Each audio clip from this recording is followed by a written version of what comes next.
भगवान विष्णु का एक ऐसा अवतार जिसके कारण माता लक्ष्मी को वैकुंठ और भगवान विष्णु को छोड़कर जाना पड़ा, जिसके कारण भगवान विष्णु को माता लक्ष्मी से पुनर्मिलन के लिए कई वर्षों का वियोग सहना पड़ा। आखिर क्यों लेना पड़ा भगवान विष्णु को तिरुपति बालाजी का अवतार? आइए जानते हैं इस कथा के बारे में।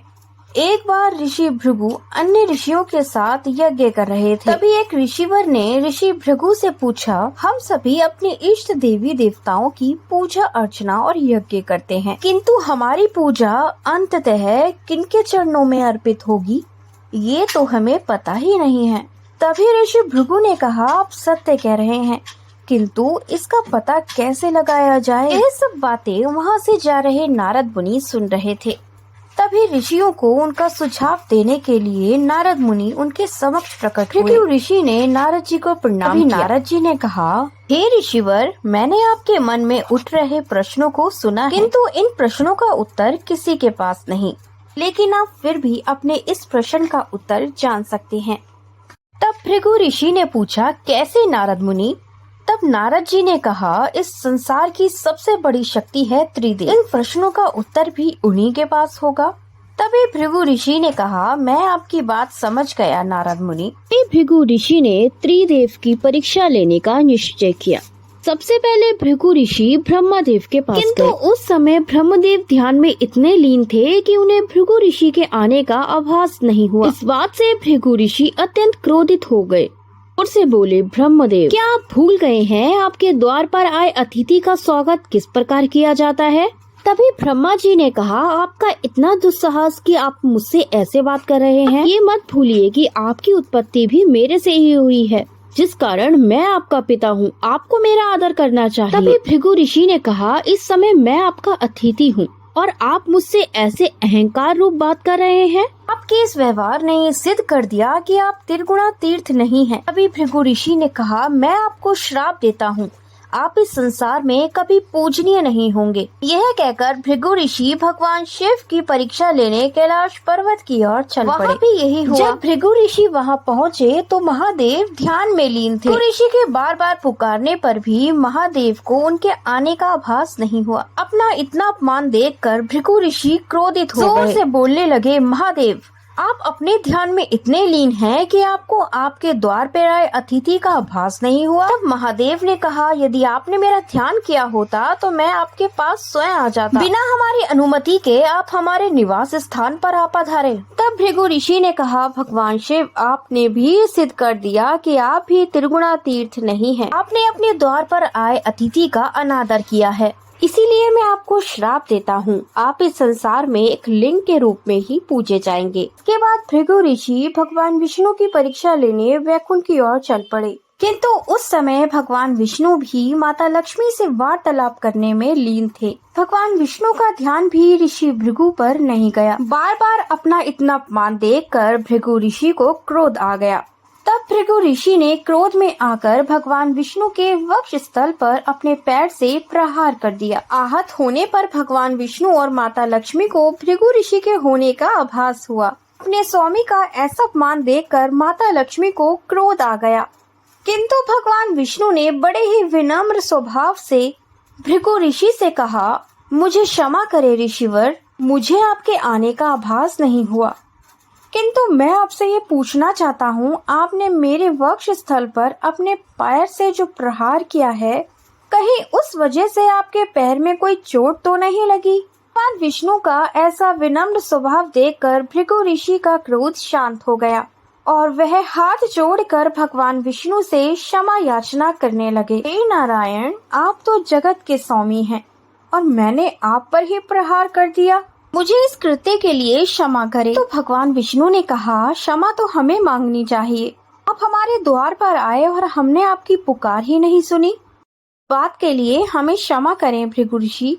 आपके चरणों का निशान जो मेरे वक्ष स्थल पर पड़ा है, वो हमेशा ऐसे ही अंकित रहेगा। आपका ऐसा व्यवहार देखकर मेरे प्रश्नों का उत्तर मुझे मिल गया। आप ही त्रिगुणा तीर्थ है। यह कहकर भृगु ऋषि वैकुंठ लोक से चले गए, लेकिन माता लक्ष्मी अभी भी क्रोध में थी। भगवान विष्णु से कहने लगी, हे स्वामी, आप तो कहते हैं कि आपके हृदय में मैं ही वास करती हूँ। ऋषि भृगु ने आपके वक्ष स्थल पर ही वार कर दिया। आपके साथ साथ उन्होंने आपकी अर्धांगिनी का भी अपमान किया है, तो आपने उन्हें कोई दंड नहीं दिया। अगर आप मुझसे प्रेम करते तो उन्हें दंड अवश्य देते। अब यहाँ नहीं रह सकती, मैं वैकुंठ लोक को छोड़कर जा रही हूँ। तब भगवान विष्णु ने लक्ष्मी जी से कहा, आप सत्य कह रही हैं। आप और मेरे भक्त सदैव मेरे हृदय में ही वास करते हैं। माता लक्ष्मी ने कहा, अगर आप मुझसे प्रेम करते तो आप मेरा ये अपमान नहीं होने देते। आपका और मेरा सम्मान नहीं, मैं वहाँ नहीं रह सकती, इसीलिए मैं आपका और वैकुंठ लोक का त्याग करती हूँ। कहकर माता लक्ष्मी वैकुंठ लोक को छोड़कर चली जाती हैं। भगवान विष्णु की ऐसी दशा देखकर ब्रह्मा जी और भगवान शिव जी लक्ष्मी माता को रोकने का प्रयास करते हैं, किंतु माता लक्ष्मी कहती हैं, जहाँ मेरे पति और मेरा सम्मान नहीं, मैं वहाँ नहीं रह सकती। कृपया करके इस पृथ्वी लोक पर आप मुझे कोई ऐसा स्थान सुझाइए जहाँ मैं रह सकूं। भगवान शिव ने माता लक्ष्मी से कहा कि वह वेंकटाद्रि पर्वत पर रहें। इस स्थान पर भगवान विष्णु ने वराह अवतार लिया था। वह नगरी राजा चौल की है। बड़े ही सच्चे राजा हैं। राज्य में गाय को माता के रूप में पूजा जाता है। रहने के लिए इससे उचित स्थान और कोई नहीं। के बाद ब्रह्मदेव एक गाय और भगवान शिव ने बछड़े का रूप लिया और माता लक्ष्मी ने एक ग्वालिन का रूप धारण कर राजा चौल के पास पहुंच गए। तब राजा चौल ने माता लक्ष्मी से पूछा कि आप कौन हैं और आपका यहाँ पधारने का क्या कारण है। माता लक्ष्मी ने कहा, मैं ग्वालिन हूँ और मैं अपनी गाय और बछड़े की सेवा करने में असमर्थ हूँ, इसीलिए मैं इन्हें आपको सौंपती हूँ। तभी राजा चौल ने कहा, उचित है, आज से आपकी गाय और बछड़े की सेवा हम करेंगे। जब राजा अपने मंत्री से गाय और बछड़े का मोल चुकाने के लिए कहता है, तब माता लक्ष्मी अंतर ध्यान हो जाती हैं। राजा एक चरवाहे को गाय और बछड़े की जिम्मेदारी देता है। भगवान विष्णु माता लक्ष्मी को ढूंढते ढूंढते राजा चौल की नगरी में पहुंच जाते हैं। तो शरीर इतना दुर्बल हो जाता है कि वह चींटियों के बेड़े में जाकर गिर जाते हैं और वहीं श्री हरि निवास करने लगते हैं। वहाँ माता लक्ष्मी वेंकटाद्रि पर्वत पर जाकर विष्णु भगवान की तपस्या करना शुरू करती हैं। वही चरवाहा गाय और बछड़े की सेवा करता है, लेकिन गाय चरवाहे के जाने के बाद छुपके से चींटियों के बाड़े में जाकर भगवान विष्णु को दुग्ध प्रदान करती है। उस गाय जाकर चींटियों के बाड़े में दूध दिया करती थी, जिस कारण वे चरवाहे को उतनी मात्रा में दूध नहीं दे पाती थी। जब इस बात का पता राजा को लगा तो राजा ने चरवाहे से कहा, कहीं तुम तो दूध चोरी नहीं कर रहे। तब चरवाहे ने कहा, नहीं राजन, मैंने ऐसा नहीं किया। यदि तुम ऐसा नहीं कर रहे तो इस बात का पता लगाओ कि गाय इतना कम दूध क्यों दे रही है। अगले दिन चरवाहे ने गाय का पीछा करना शुरू किया। उसने देखा कि गाय एक चींटी के बाड़े में जाकर दुग्ध प्रदान कर रही है। यह देखकर चरवाहे को बड़ा गुस्सा आया। उसने अपनी कुल्हाड़ी लेकर गाय पर प्रहार कर दिया। जिस समय उसने प्रहार किया उस समय भगवान विष्णु चींटियों के बाड़े में से बाहर आ रहे थे। अभी वो कुल्हाड़ी जाकर भगवान विष्णु के सिर पर लग गई। जब भगवान विष्णु ने चरवाहे को ऐसा करता देखा तो उन्होंने चरवाहे को उसी कुल्हाड़ी से मार दिया। जब राजा को इस बात का पता चला तो उसने चरवाहे को मारने वाले को अपशब्द कहना शुरू कर दिया। तब भगवान विष्णु ने प्रकट होकर राजन से कहा, आप भी इस पाप के भागी हैं। मैं आपको ये श्राप देता हूँ, आप अपने इस जीवन का बाकी समय एक राक्षस बनकर बिताएंगे। तभी राजन भगवान विष्णु से हाथ जोड़कर माफी मांगने लगे। तब भगवान विष्णु ने राजन से कहा, आप अगले जन्म में आकाश राजन के रूप में जन्म लेंगे और आपकी पुत्री पद्मावती से मेरा विवाह होगा। इसके बाद भगवान विष्णु अपनी माता बगुला माई के पास चले गए। बगुला माई ने उनके सर के घाव को ठीक किया। बगुला माई पूर्व जन्म में भगवान श्री कृष्ण की यशोदा मैया ही थी। भगवान श्रीनिवास बगुला माई के साथ ही पृथ्वी लोक पर रहने लगे। कुछ समय बीतने के बाद राजा आकाश राजन का जन्म हुआ और उनकी शादी हुई, किंतु उनकी कोई संतान नहीं थी, जिसके कारण वे दुखी रहते थे।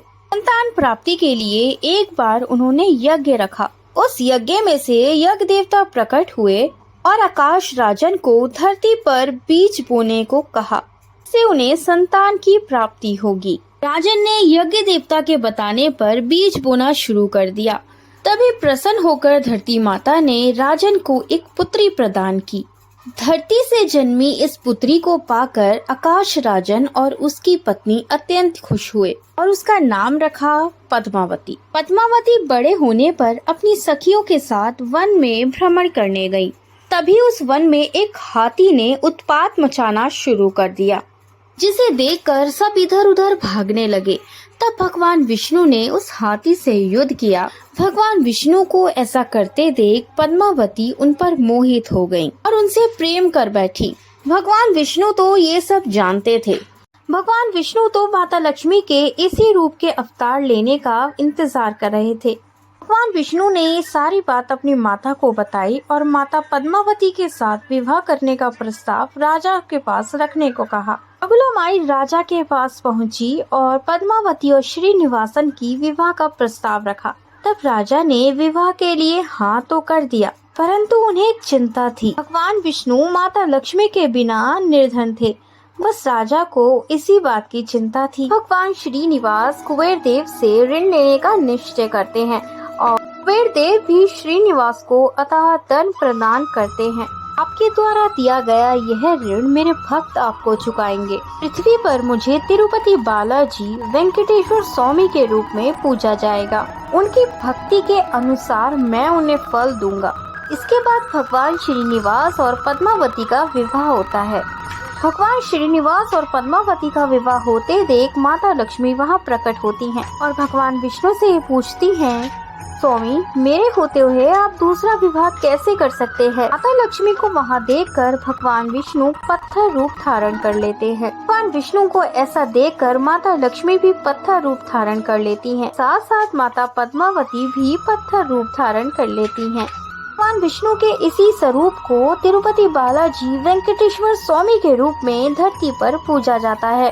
यहाँ भगवान तिरुपति बालाजी को स्त्री और पुरुष दोनों के कपड़े पहनाने की परंपरा है। जय श्री कृष्णा, राधे राधे।